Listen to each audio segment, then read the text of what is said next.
Hello team, Sandra from Mind the Body. I just loved scrolling through, I was scrolling through social media a few days ago and seeing people arguing about technique. How low should I go with the squat? No, you shouldn't go low with the squat. Is that dangerous for the back? It's just arguing for the no point reason, because again, it's something important that the training, there is no one size fit all approach, neither when it comes to training, neither when it comes to treating an injury, because you don't know that person suffers of lower back pain, that person suffers of tight chest or shoulders from sitting a long period of time. What is the lifestyle they are living? They might not even be able to hold a bar and perform actually a back squat. Maybe even a frontal squat will be more beneficial for them. Or maybe if they actually suffer of lower back pain, you don't really want to stress that lower back any more than that. So the training actually has to be adjusted to the abilities of that person. So you could argue how low you can go, what is the right way, is that right way to go deep on the squat, is that right way to go only 90 degrees. But at the end is no point of the argument, because you don't know what that person capable of until you actually assess it. That's gonna be coming importance of a mobility, and it's going to come to importance of a sport, because again depends what you are training of. Are you a power lifter? Because then maybe a full depth won't be that important, but maybe just a 90-degree angle. Are you Olympic weightlifter whose mobility required you to drop really low? Are you training for a sport like a Brazilian Jiu-Jitsu, and then maybe your back is already beaten up, so you maybe wouldn't even perform a back squat. Maybe you would just perform a frontal squat. Maybe you would just do a box squat, so you can get the maximum performance out of yourself, lifting the heaviest when you're coming to the phase of strength and power.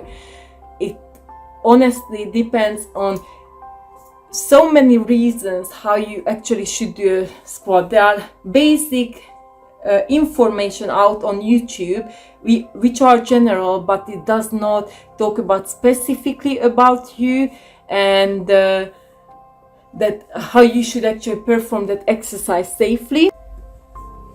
And I could go through with you in just few seconds or few minutes how you should perform a squat, but specifically being tailored and designed to you and your abilities would require me to actually get to know you more and see what you are capable of, what are your strengths and weaknesses, and designing the program for you now.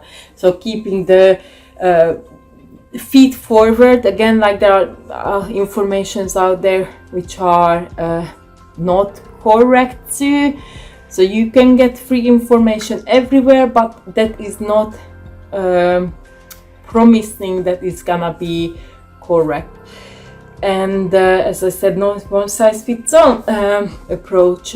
Again, you want to keep the shin vertical, feet in a neutral position. You should not have your feet that way for 100%. Keep them in a neutral position if the stance on hips shoulder width apart, and drive the knees out when you're squatting, and keep the feet facing forward. You need to maintain a neutral spine, but you should get into that bracing sequence, which again stabilizing your core and stabilizing your shoulders, so you don't curve and you don't end up in a flexed position, and you don't do a butt wing as well. That's all a practice, and honestly need to have a look how I could make you perform that certain movement properly. So this is what I wanted to say. I did not want to join into the argument on social media, because it's doing evil circles with no reason and just kind of wasting time.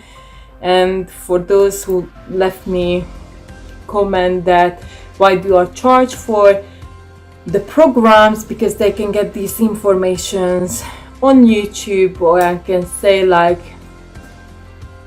that's fine. That's obviously their choice, and they are free to do anything they want. But maybe just have a look in like 10-20 years, like if they still gonna be able to move the same way they are, because your body can preserve only for a certain amount of time and it runs out of fuel if you keep doing it incorrectly. And that is all I can say. So I hope this was helpful for you, and stay safe, and remember that complete rest is always, most of the time, the last fix that can actually fix your injury. Identify it and work on it, and I'm sure we'll be fine.